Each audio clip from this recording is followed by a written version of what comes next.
Hello and welcome back to my kitchen for another What's for Dinner video where I share 4 dinner ideas with you guys. Of course, you can eat them whenever you want, but we typically have them for dinner.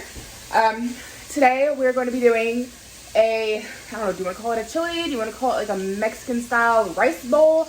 I think it's all going to depend on how liquidy it is. But I've got some butternut squash I need to use up, and I found a recipe online for a rice bowl that uses butternut squash, so I thought we'd give it a try. So right now I've got everything going. I feel like I'm out of order and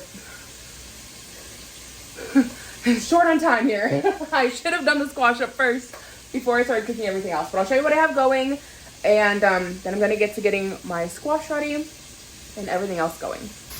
Okay, so over here sizzling away is 1 pound of ground pork breakfast sausage. It's not the breakfast, it's the original. So there's no seasoning in it. It's just an original pork breakfast sausage.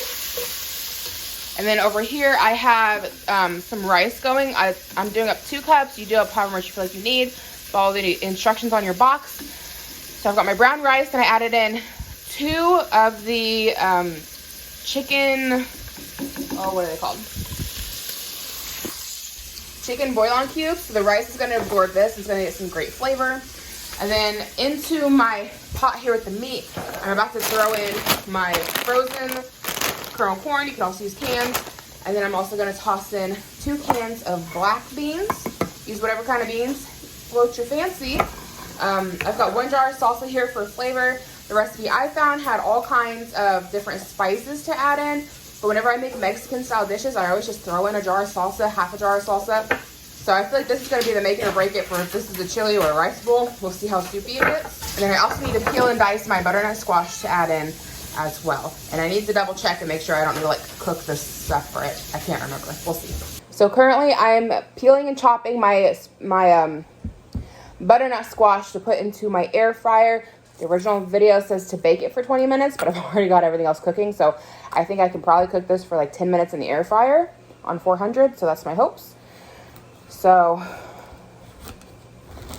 just getting rid of the ends of the squash here. Finish peeling that off. I was having a hard time getting this part off a minute ago, the bottom part. Cut it down the middle. And I have found here this fall that using a watermelon, serrated watermelon knife works really well on squashes, which makes sense that it would.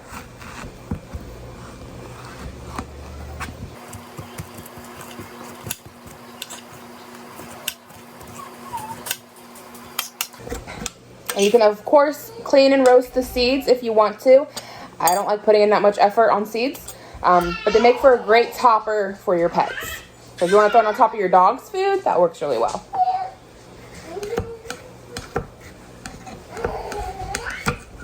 And then I'm just going to do this into bite-sized cubes.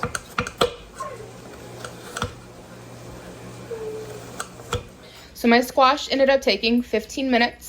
In the air fryer, 400 degrees, to get it fork tender. I drizzled a little bit of oil on it and then salt, pepper, and chili powder before throwing it into the air fryer. It's done now. I've got everything combined along with 1 jar of salsa.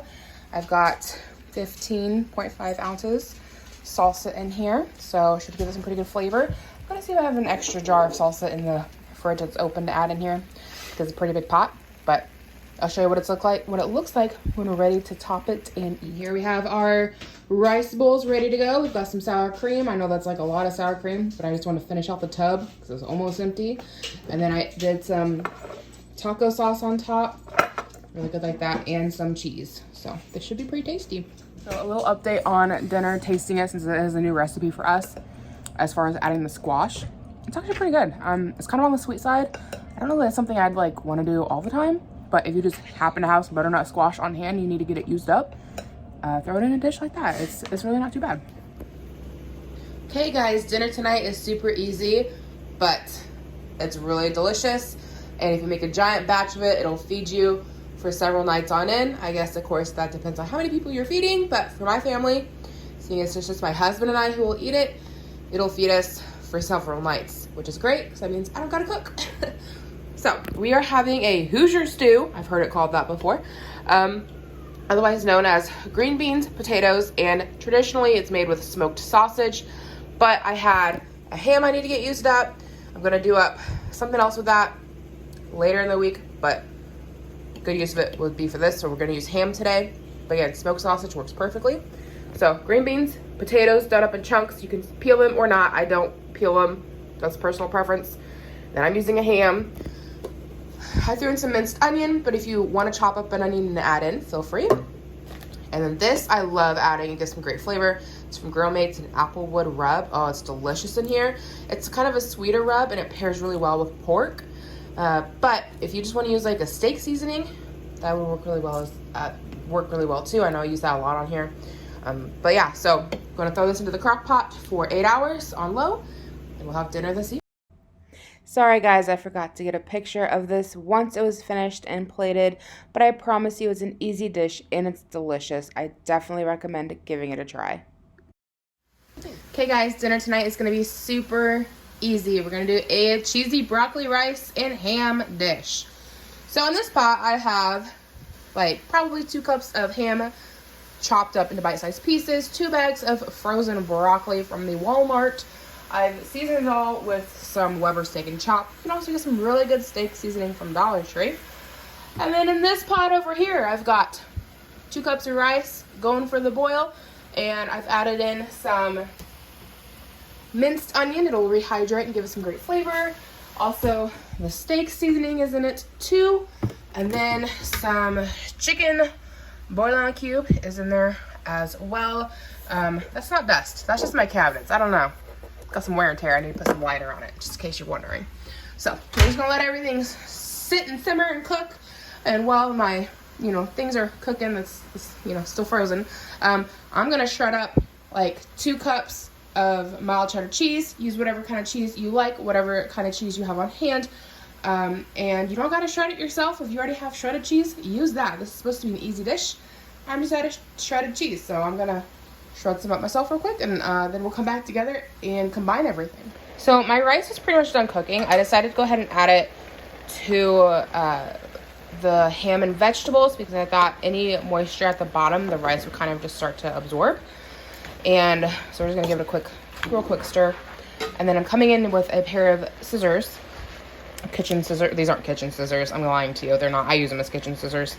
They're my kitchen scissors. And I'm just giving everything a quick rough chop because these broccoli florets are kind of on the big side, some of them. And I just want them to be like bite size. So I'm just giving them all a little rough chop through. And I want to add the cheese when all my broccoli is fully done because I don't want it to be in here long enough to burn. So as soon as I know that all the broccoli is fully cooked, we will add the cheese. Okay, to this we're going to add our 2 cups of cheese. It'll come out of the bowl. And if you want to add like 2 cans of cream of mushroom or 2 cans of cream of chicken soup, you could do that here and give a really creamy like casserole kind of a deal going on. But I'm going to skip that and I'm just going to do it like I'm showing you. And of course, you don't have ham on hand. You could always use chicken or whatever kind of meat you have. Sausage would work as well. And we're just going to stir this all and make sure the cheese is all melted. And I'll show you guys what it looks like when we're ready to plate. And there's a look at dinner once it's been plated. Okay guys, tonight we're having a roast chicken for dinner. So I'm going to walk you through what I've got going on here. So at the bottom of the pan, I went ahead and greased with butter. Then I chopped up several red skin potatoes. You use whatever kind of potatoes you want to use. And I've also got some carrots tossed in here as well. And then I also stuffed them in my chicken. Then I took a few tablespoons of butter, whatever kind you want. I use country crock.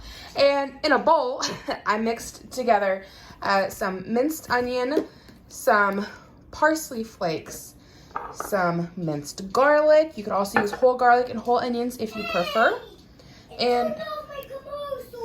And also some Memphis-style barbecue seasoning. You can find this at the Dollar Tree. I think it's going to taste delicious on this chicken. Then I popped a little hole in the skin between the muscle and the skin. Stuffed it with butter. You can even see the butter here. I just layered the whole thing with butter, even butter on top. It's a very buttery dish. Took a toothpick to close up the skin here. And yeah, we're gonna cover it with some aluminum foil. Vent that. So my aluminum's been vented. You can see I just poked a few little holes here and there. That's to mostly help keep the moisture in, but also like let some steam out, whatever. And so I'm gonna pop it into my oven at 425 degrees Fahrenheit for an hour and 45 minutes, or until my chicken reaches an internal temperature of 170 degrees or the juices run clear. So I will show you what we're looking for when we get there. Our roast chicken is fresh out of the oven. It looks and smells delicious. Okay guys, that is it for this What's for Dinner video. Hopefully you found some inspiration, something new to try out and cook. This chicken was delicious, fall off the bone. Highly recommend this. Oh, it was so good. But again, this is the end of the video, so thank you so much for hanging out with me. If you are new, I hope you decide to take the time to check out my channel, see if there's anything else you'd like to watch. Subscribe if you've not already. Come hang out with me in the comments below. I do try to get back with everybody who leaves a comment. Give it a thumbs up or a thumbs down. I just appreciate the engagement, and I hope to catch you guys in my next video.